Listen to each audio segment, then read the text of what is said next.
Безопасно ли е домашно ламиниране на мигли? Не, ето защо.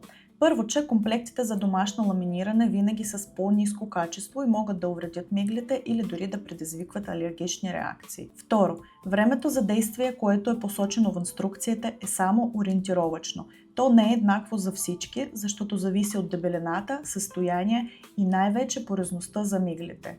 Чувала ли си нещо за това? Едва ли. По време на процедурата специалистът проверява готовността на миглите един, а понякога и няколко пъти. Повечето хора дори не знаят, че това изобщо трябва да се прави и как точно се прави. А без тези знания, рискът от увреждане на миглите е много голям. В резултат, миглите могат да се накъдрят прекалено, да станат чупливи и да започнат да се пречупват. В най-тежки случаи те могат да се счупят толкова близо до кореня, че да изглежда сякаш са опадали.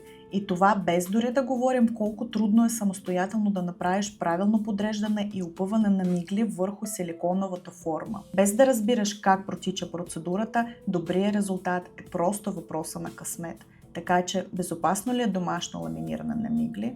Отговорът е не.